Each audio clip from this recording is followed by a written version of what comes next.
চারিদিকে কত কিছু ঘটছে, মুখে মুখে ঘটনা যা রটছে, আড়ালে প্রকাশ্যে যা বলছে, তাই নিয়ে ক্যামেরা চলছে, ক্যামেরা চলছে, ক্যামেরা চলছে, ক্যামেরা চলছে।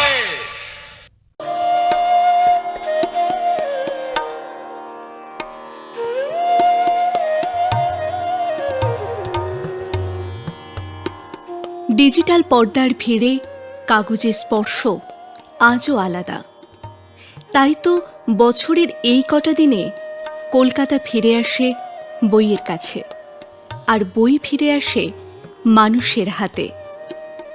মেলার পথে পথে স্বপ্ন খুঁজে ফেরে নতুন পাঠক, আর পুরনো পাঠকেরা ফিরে পায় নিজেদের ফেলে আসার সময়। বইমেলায় শেষ দুপুর যেন একটু অন্যরকম। বইমেলার আকাশে রোদ আর ছায়া মিলে যেন লিখে ফেলেছে শেষ অধ্যায়। পাতা উল্টোনোর শব্দ কমে আসছে, তবু জমে থাকে হাজার অসমাপ্ত কথা। আজ আর কোনো তাড়া নেই। কে জানে কোন বইটা শেষ বেলার মতো ভালোবাসা ছুঁয়ে দেখছে। হাঁটার রাস্তায় রয়ে গেছে স্মৃতি, লাইনে দাঁড়িয়ে অপেক্ষা, আর হঠাৎ চোখে পড়া সেই বইটা যেটা অপেক্ষায় ছিল কেউ হাতে তুলে নেবে বলে।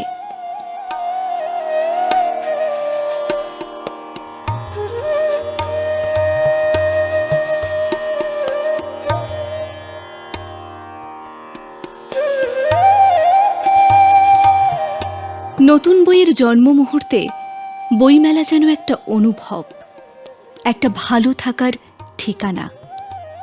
সেই ঠিকানায় পৌঁছে আমরা পেলাম কাব্যগ্রন্থ ফার্স্ট ফ্লাশ, লেখিকা স্বাগতা গুহ।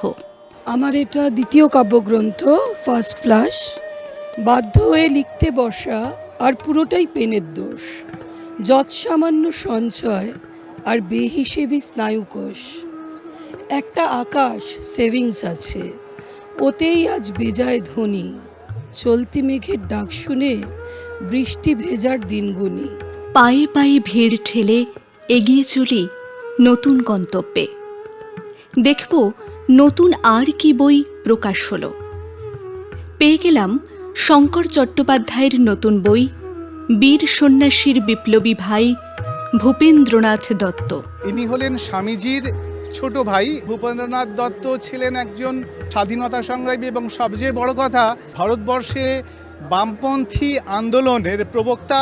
তিনি হামবার্গ ইউনিভার্সিটির থেকে ডক্টরেট করেছিলেন এবং তারপরে উনি রাশিয়াতে 1917 সালে যখন ওখানে বিপ্লবটা হয়, তারপরে লেনিনের সঙ্গে ওনার কিছু ইন্টারাকশন হয়েছিল এবং ওনার কর্মক্ষেত্র সারা পৃথিবীতে বিস্তৃত ছিল। পরবর্তীকালে উনি ফিরে এলেন এখানে এবং এখানে এসে উনি ট্রেড ইউনিয়ন আন্দোলন করেছিলেন। 1928 সালে উনি প্রথম স্বামীজিকে নিয়ে একটা বই লিখেছিলেন, যেটা সেই সময়কার বিপ্লবী যারা বৈপ্লবিক ছিল ওদের যথেষ্ট উদ্বুদ্ধ করেছিল। এবং পরবর্তীকালে উনি দুটো স্বামীজিকে নিয়ে বই লেখেন এবং তার কর্মধারা, তার জীবন এবং সর্বোপরি স্বামীজি মতবাদ এবং ভূপেন্দ্রনাথ এর মতবাদের একটা মেলবন্ধন এবং একটা তুলনামূলক আলোচনা করতে। এবং আলটিমেটলি আমি বলবো he was a communist as well as he was a বিবেকানন্দিস্ট।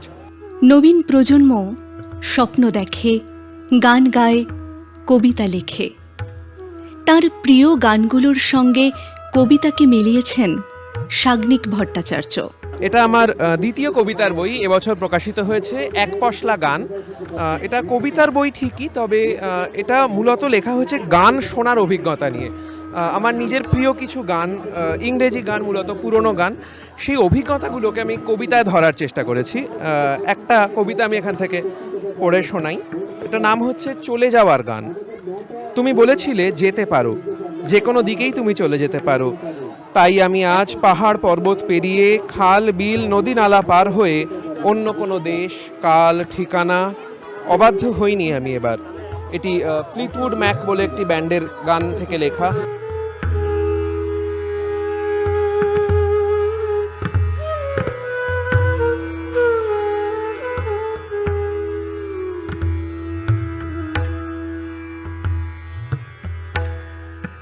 শেষ বেলায় বইমেলা বলে যায় ভালোবাসা আসলে ফুরোয় না, সে শুধু পরের মলাটে চলে যায়।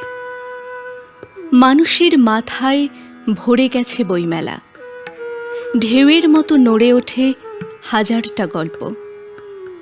ক্যামেরার ফ্রেমে শুধু মাথা, কিন্তু প্রতিটা মাথার ভেতরে একটা করে আলাদা জগৎ। কেউ খুঁজছে পুরনো প্রেম, কেউ নতুন বইয়ের গন্ধে নিজেকে নতুন করে চিনছে।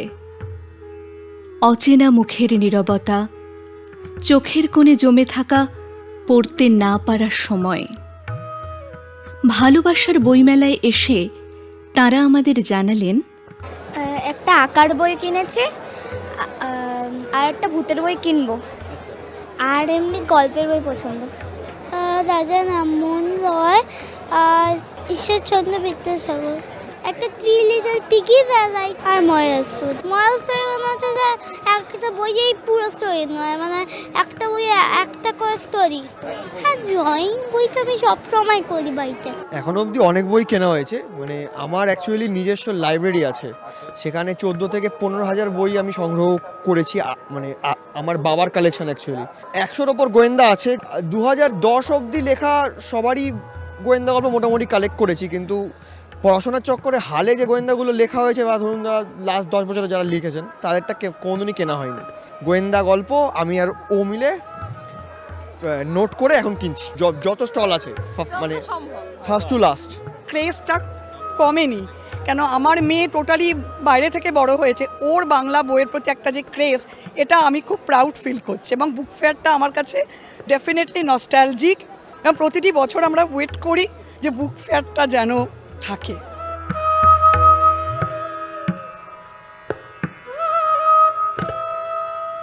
ছোট হয়ে জন্মালেও বড় হয়ে মাথা উঁচু করে দাঁড়াবো, এই লক্ষ্যে এগিয়ে চলে লিটল ম্যাগাজিন।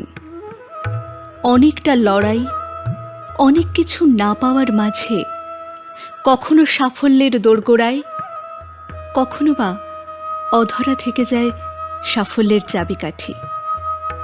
তবু নিয়ম করে প্রতি বছর তারা স্বপ্ন বোনেন। না বলা শব্দেরা ভাষা পায় পাঠকের হাতে।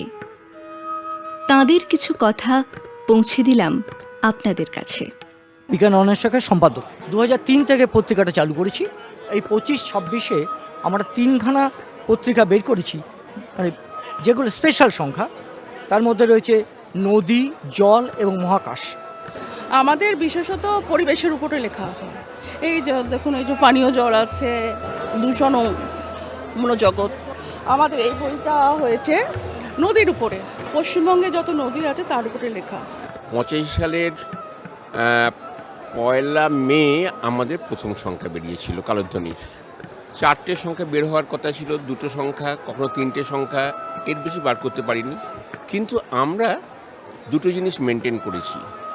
আমরা কোনো ফিনান্সিয়াল হেল্প কোনো কমার্শিয়াল হাউস থেকে নিই না, আমাদের পত্রিকায় কোনো অ্যাডভার্টাইজমেন্ট নিই না, এবং আমরা আমাদের নিজেদের টাকা থেকেই পত্রিকাটা চালাই। আমরা দীর্ঘ 5 বছর ধরে পত্রিকা করছি। আমরা এমনি কোনো ফান্ডিং পাই না, নিজেদের প্রচেষ্টা বা বিভিন্ন ভাবে আমরা চেষ্টা করি এটাকে কন্টিনিউ হয় বের করতে। বছরে 3টে করে বই করি আমরা। রয়েছে শব্দবাণী আন্তর্জাতিক পত্রিকা, যেটা এবছর আমাদের বইমেলা সংখ্যা। কবি রাম বসুর হাত ধরে এই পত্রিকা শুরু হয়েছিল মুরারিপুকুরের বুকে, এবং আমরা ঐতিহাসিক মুরারিপুকুরের সেকাল একাল বলে আমরা প্রথম একটা বিশেষ সংখ্যা বার করেছিলাম। সেখানে রাম বসুর একটা দীর্ঘ কবিতা ছিল। আমরা নাট্যকার মন্মথ রায়ের 125 বছরকে নিয়ে বিশেষ সংখ্যা করেছি। মাইকেল মধুসূদন দত্ত 200 বছর নিয়ে করেছি, এবং আমাদের বছরে 4টে করে সংখ্যা বেরোয়, নিয়মিত বেরোয়। শেষ বেলায় জমে উঠেছে ভিড়। ভিড়ের ভেতরেও প্রত্যেকে আজ একটু একা, আর সেই একাকিত্বতেই বইমেলা সবচেয়ে আপন। শেষবেলার আলোয় ভিড়টা আর কোলাহল নয়, সে যেন শহরের দীর্ঘশ্বাস। হাঁটার রাস্তা জুড়ে মানুষ, আর মানুষের গল্প মিশে যায় পাতার পর পাতায়। এর মধ্যেই কিছু প্রশ্ন উঠে আসে। ইদানিং তন্ত্রমন্ত্র ভূতপ্রেতের গল্পের জনপ্রিয়তার জোয়ারে ভালোবাসার গল্প কি হারিয়ে যাচ্ছে? শুনেনি সাহিত্যিক মৌমিতা, হিমাদ্রি কিশোর দাশগুপ্ত, রাজা ভট্টাচার্য কি বলছেন। ভালোবাসা তো চিরকালই বিরল জিনিস, কজন তার সৌভাগ্য লাভ করেছে জীবনে। তো যে জিনিস বিরল, তো গল্প সাহিত্যের ক্ষেত্রেও তো সেই বিরলতা স্বাভাবিকভাবেই অনেক বেশি বিরল হবে। তো ভূতপ্রেত তন্ত্রমন্ত্রের বাজার চিরকালই ছিল, আজ নতুন কিছু না, বরাবরই ছিল, এখনও আছে। আমি আসলে এভাবে প্রতিযোগিতা বিষয়টা দেখছি না। আমি যদি ভৌতিক রহস্য এগুলো সমালোচনা করতে যাই, তাহলে আমার রবীন্দ্রনাথের বেশ কিছু লেখাকে ফেলে দিতে হবে, আমার বিভূতিভূষণের বেশ কিছু লেখাকে ফেলে দিতে হবে, আমার হেমেন্দ্র কুমার রায়ের প্রায় 90% লেখাকে ফেলে দিতে হবে, যে লেখাগুলোকে বাদ দিয়ে বাংলা সাহিত্য হয় না। ভূত প্রেত তন্ত্রমন্ত্র ডিটেকটিভ ডার্ক এরা মিলে প্রেমকে একেবারে হারিয়ে দিল। কোনো বিরোধ আছে বলে মনে হয় না। এক একজন পাঠক এক একজন লেখক এক একটা জনরকে কেটার করছেন, কাজেই চিন্তার কিছু নেই। তবে হ্যাঁ, একটা কথা ঠিকই যে এই ধরনের ঢেউগুলো একটু স্বল্পজীবী হয়। বইমেলায় পাঠক তো আসবেনই, প্রকাশকও থাকবেন, কিন্তু লেখক তো তাঁর অন্দরে নিভৃতে রচনা করেন পাঠকের জন্য উপহার।